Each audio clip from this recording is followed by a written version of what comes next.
of realign it again with the time. We hope we succeed with that. We are moving quickly into Artist in Focus, and I'll be introducing, the artist who will be talking us through his journey into documentary filmmaking. Of course, it's none other person than Chude Jidenwo. We all know, yeah, you can put your hands together. We all know, well, don't let me assume that we all know, but he made an interesting documentary film recently that has a lot of, generated a lot of conversation around governance, corruption, and the sort of things that we are very familiar with Nigerian government and governance. So it's something that we think is worthy of a broader conversation that he can talk us through, which is why we are having this conversation. So he'll be talking us through his journey. We'll have some excerpts from the film, and of course, have exchanges with the audience.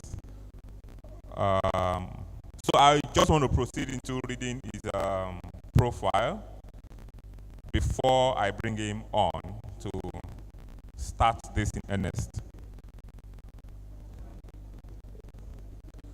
Okay, I have a long profile to read here, so I'll just take bits and pieces of it so that we can get started.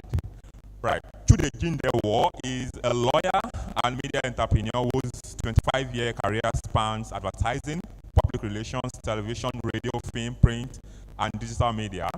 He is also the co-founder and former chief executive of industry-leading African media companies, Red for Africa, The Future Awards Africa, WhyNiger.com, and Joy Incorporated. As CEO of Red, he crafted and led strategies that fueled social movements and shaped national elections across Nigeria, Ghana, Kenya, Sierra Leone, and Senegal. Under his leadership, Red was honored as Africa's Business of the Year alongside Dangote Group and Tandaria Industries. Just to jump to the last paragraph, his writing and works have been featured in the New York Times, The Guardian, BBC, CNN, Al Jazeera, and Huffington Post, and the Financial Times. He has also authored 2 books, one of which is Are We the Turning Point Generation? And How to Win Elections in Africa, Parallels with Donald Trump. His latest book, How Depression Saved My Life, is published by Narrative Landscape. Please put your hands together once more as we bring in Mr. Chude Jidenwo. He's here.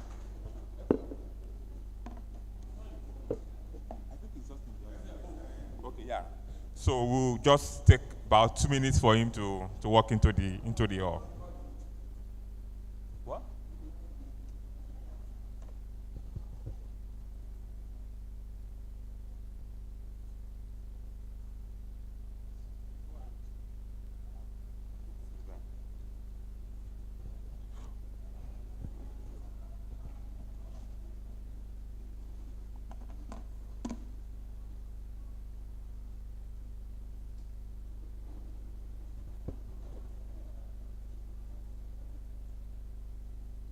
Okay, so while we wait for Chude to join us, just to run you through some of the other programs that are going on concurrently right now. There is a screening of No U-Turn in the screening room 1.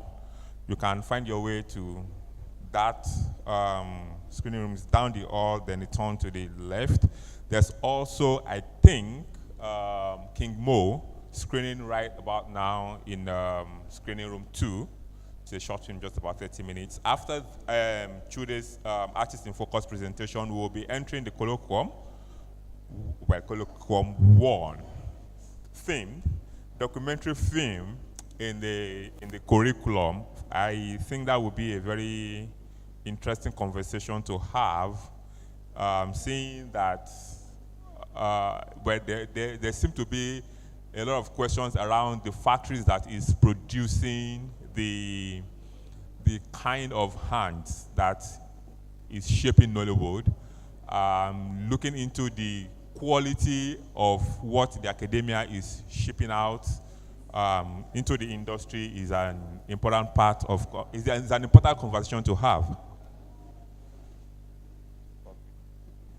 That is an important conversation to have. That conversation would happen right after Chude's presentation, and we'll be having Dr. Ikechukwu Obiaya, Dr. Sam Dede, and Tunji Assis.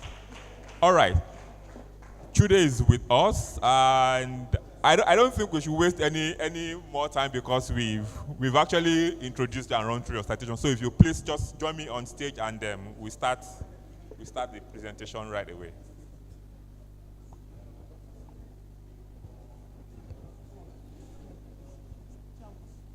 Okay, so please, I want to implore us to please come and fill the chairs in the front, just so that people who come later can easily go to the back. Please fill up the spaces in the front. Thank you very much.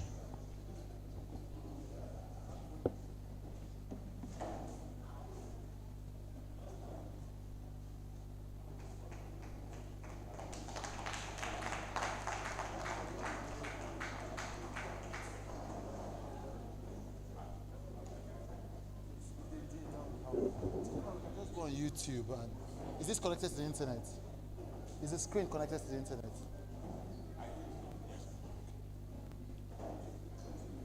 She just stepped out.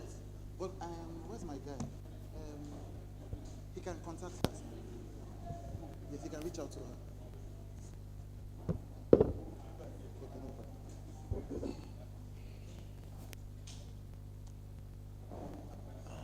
Oh, I see my professor in the building.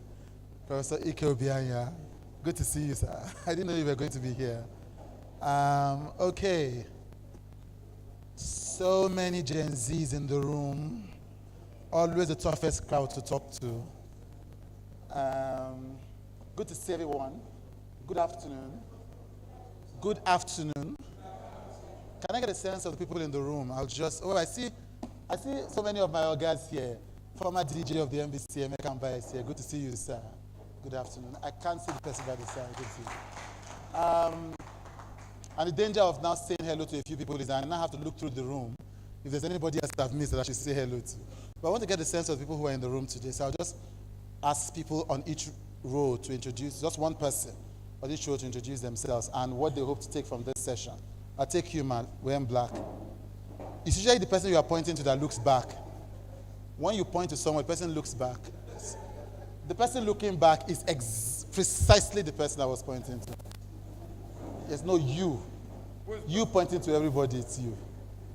What's your name and what do you hope to take from this session? Say what you will look on. I'm sorry, can you?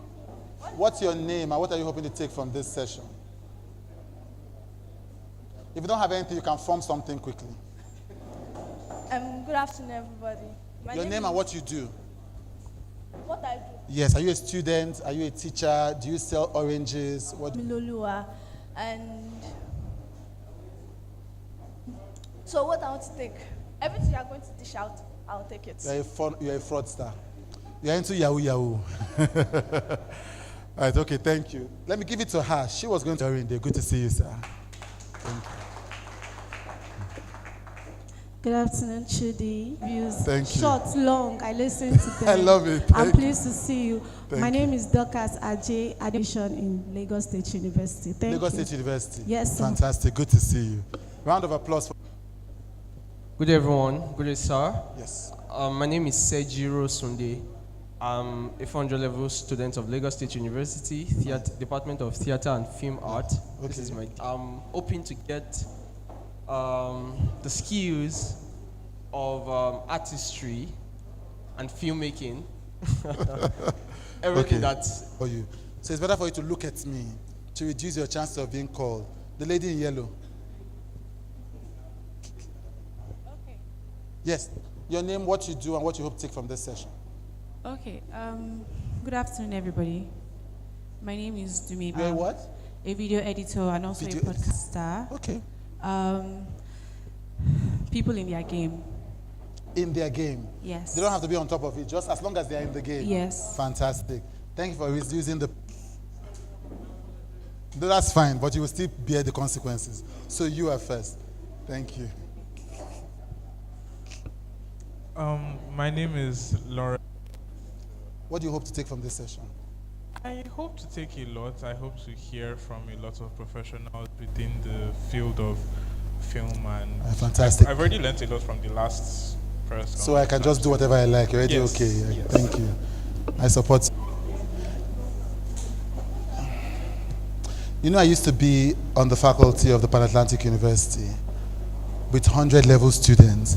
So this just takes me way back. It's the same game. Why did I quit? Okay. You people frustrated me. You guys frustrated me. Stopped. All right, let me hear you. Yes. Okay. Good day. My name is Santos Jemima. I'm an underlevel film and multimedia student. Okay, I just hope to, I don't know, just learn anything you have to say, basically. This is highly encouraging. Thank you.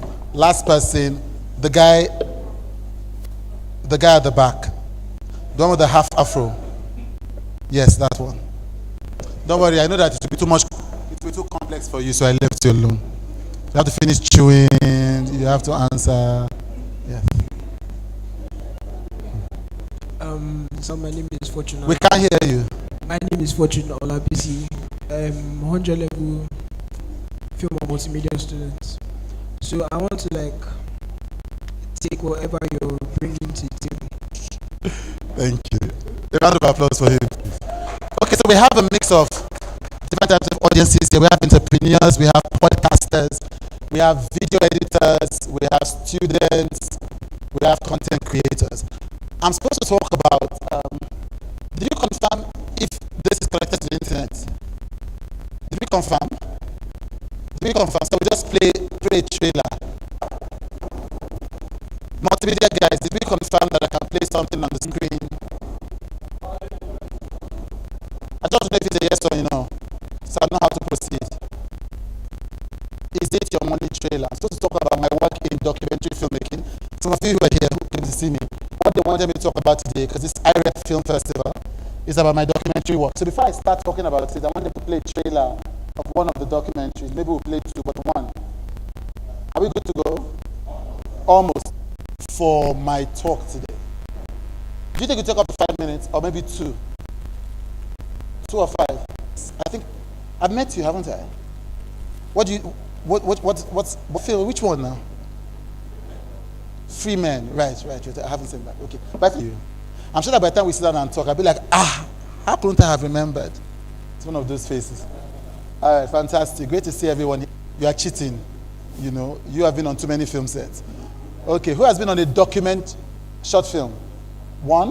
Are you sure? Who has been on a documentary film set? Documentary of film, not documentary. Documentary film set. Which one was it? What about? Okay. How many of you here have watched a documentary in the last 1 year?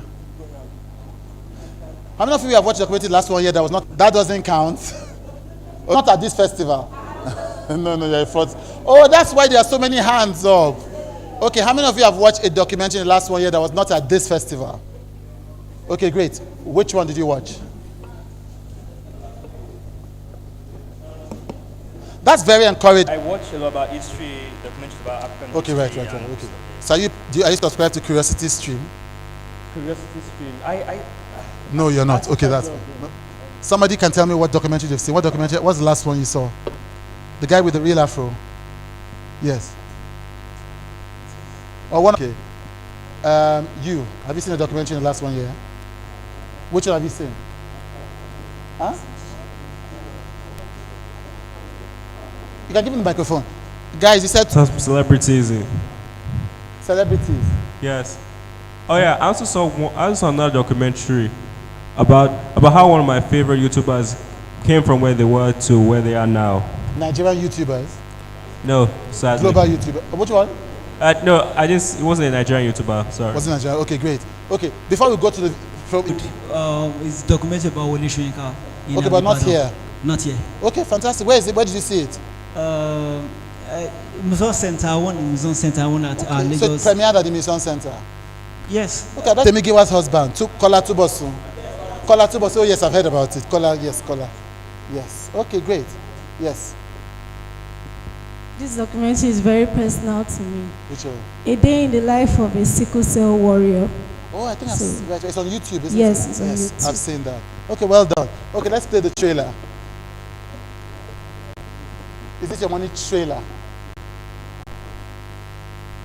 All the revelations that came out of the designer story, but now should have become a movie. How did you even know that?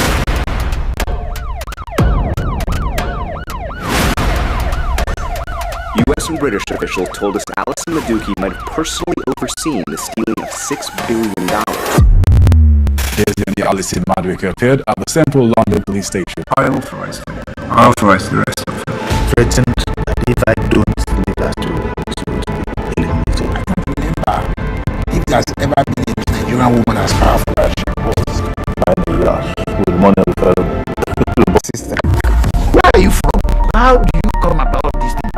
Just look at it. Cost of living has tripled. Born into the oil sector.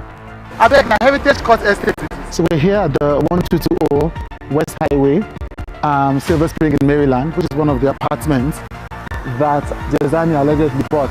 Her name is not on any of those documents, is it? I believe that one of the properties that was purchased by Kola Waluka was in the name of a shell company called Madam Inc. And it was interesting because Madueke was called Madam. So this is not London. So she and her people, wait a minute. I think Desiani was pretty intimidating to everyone.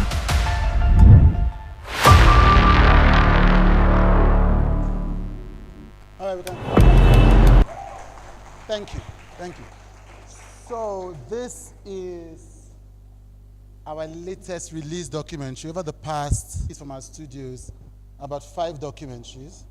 We released Awaiting Trial, which was about ENSA, and specifically the Special Anti-Robbery Squad, over the past few years, using the story of 3 women who have lost their brothers, husband, sister, called Where is Chijioke, that focused on one of those stories and the anguish of the sister who's still looking for her brother after 12 years. And then we did another documentary called Daniel versus Ekwere Madu, organ trafficking, for his daughter's kidney ailment, on YouTube in January of this year, after 3 years of struggling and battling with it, including court cases that were trying to prevent it from coming out. Yeah? Now, the interesting thing about doing these documentaries is, before doing that, I had never, ever been, that's why I asked you the question about being on a movie set. I had never been on a movie set in my life. I had never been on a documentary movie set in my life. I had never been on anything apart from a TV set in my life. And the only thing I had done that was related to film was that I've invested in any kind of filmmaking. But I always loved documentaries, because I watched a documentary many years ago called Fahrenheit 9/11 by an incredible filmmaker called Michael Moore. It was about George Bush and the Iraq War and all the issues around it. How many of you know who? So after watching that documentary, before then, my idea of documentaries was supposed to be this boring, slow, lively, alive, and pulsating. I can actually move you to feel things that you thought only a movie could make you feel. Director. 2022 was when I got funding from an international NGO to do a documentary about a few months. So I would watch documentaries, but of course, like I said, didn't study it, wasn't doing it, had never been on a set. So I thought I would have to get somebody to do this work for me, which is fine. You can timeline for when this documentary should be produced. So I was meeting with directors of documentaries I liked in Nigeria. Very small pool, because before then, I had seen, and you know, what we call boring documentaries, in quotes, also serve their purpose, for the point to be made, a certain dryness even, for the point to be made. But those are not the kind of documentaries I wanted to do. I'm a journalist, primarily. And so for me, journalism is alive, journalism is active, so the kind of visions of documentaries I had were allowed to do that. So I looked for the 2 directors in Nigeria whom I had seen who had done documentaries. One of them was Michael Amasamist, who had got it, especially because he was dealing with such a thin storyline, the making of a movie. And so you could easily get it wrong, and it just becomes a series of talking heads, just people talking on camera. But I wanted it to be alive. Another documentary I watched that was really a documentary about healthcare, about burgers. How do you make it exciting? Michael Moore manages to do that all the time. So I kept looking for these directors. I met with Mike. I don't want to call the other person because it's a film. And I didn't want to underprice them. I thought they actually deserved the amounts that they were calling. I'm the one that just can't afford. So they will now do what less than their vision because they are trying to manage the budget. So the other guy was really open, desperately was looking for somebody to do this documentary. And so about 3 months to the deadline, when you get donor funding, often there's a deadline. I'm going to produce it myself. No, I had my producers for my TV show, Gafi and Otito. I said, one of Nigeria's finest filmmakers ever, hasn't been on the scene for done some of the most ambitious films that Nollywood has ever seen. And I remember that a director must have a very clear sense of vision. That means if you entered into their minds, you can see a perfect picture of what they want to create. Bully, intimidate, blackmail everybody until that picture that is in their head comes out in real life. And I remember thinking about it because I was very afraid of the critics, Nigerian critics. And as I was thinking about this, it occurred to me that when it comes to movies, like scripted film, I had zero interest in doing a scripted film, zero. I also had no pictures in my head when I was thinking about scripted film. So I can enjoy a scripted film, but vision it. My mind, I can't think, okay, what's the, and I've gotten a lot of funds to do films in the years, and I'll just find somebody and say, please, in fact, you be the executive producer. Ever, when it came to documentaries, I immediately had pictures flashing in my head. Yeah? And that's straight when I started writing as a freelancer. People would hire you as a freelancer. They would try to underpay you. If you tell them, I can't collect the money, say, I can write this thing by myself now. It's just because I really wanted to have a sense that I knew how to do documentaries. So in my mind, I took the Kingsley Ogoro advice, and the fact that there were things that I knew I could not do made it clearer. Documentary script writing, doing all of those things, just trying to figure out how should I do this documentary. And it's one of my favorite documentaries ever because I was learning as I went along. The cinematographer guys, some kind of blockings before we stepped in.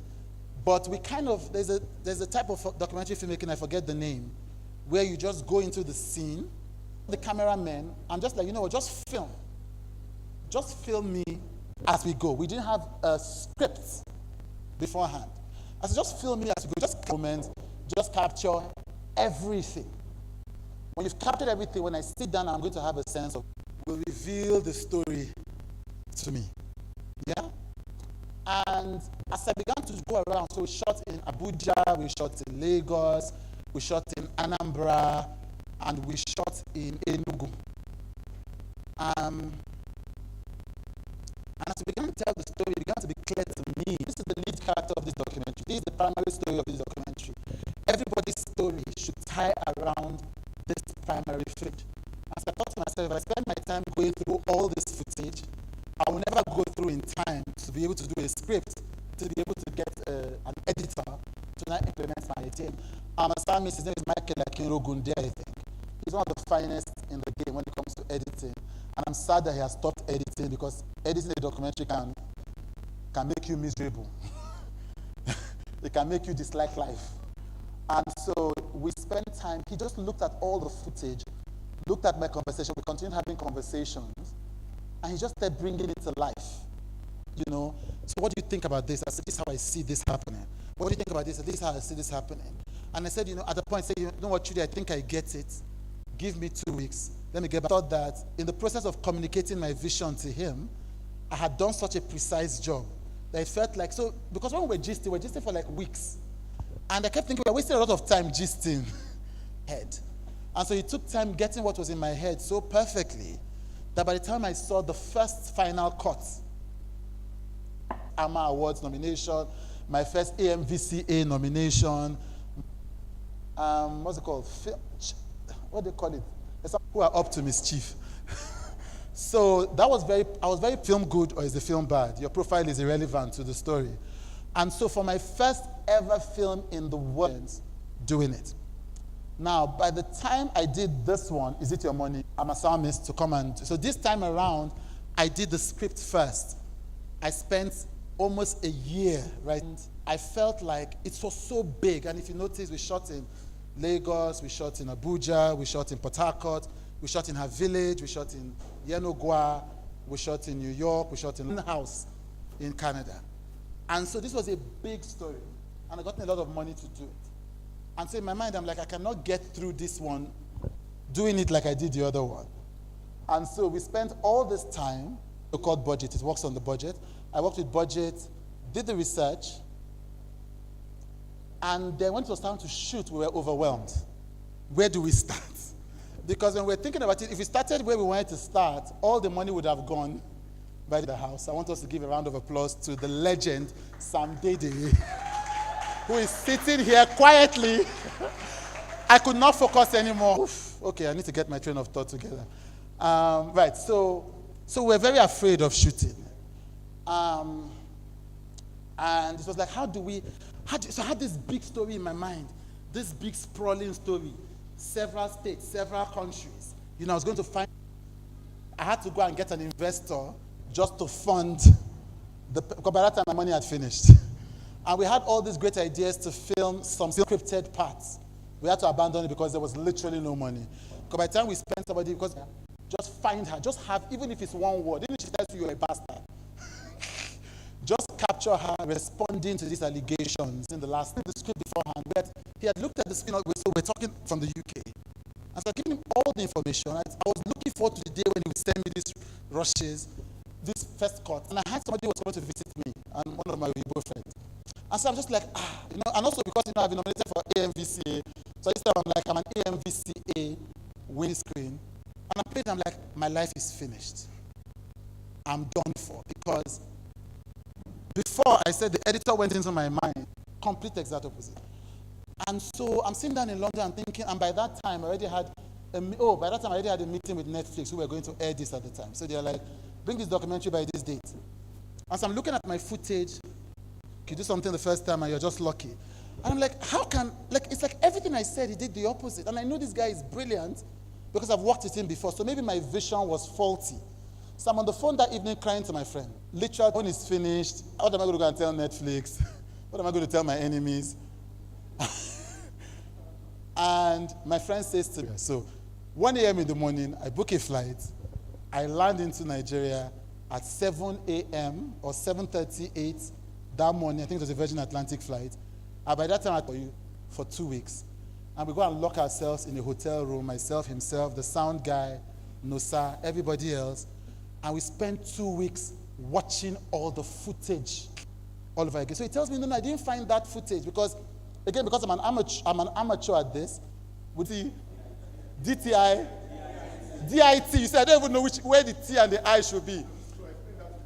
Exactly, DIT is the person who essentially logs all the videos, all the photos, everything.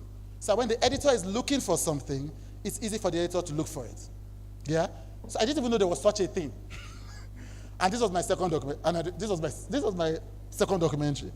And so I said, I'm like, why didn't anybody tell me? They said, you are the director, you are the one supposed to tell them. It's the moment. And sometimes, because we had over how many hundreds of hours of footage. So if I want a particular line, so if you notice, maybe somebody says, she didn't steal any money. So that's the only line I want from a 2-hour interview. Now, honestly, when I think of it, it's ridiculous to have expected the editor to have watched all these 2 hours to look for. So he just took what he could find.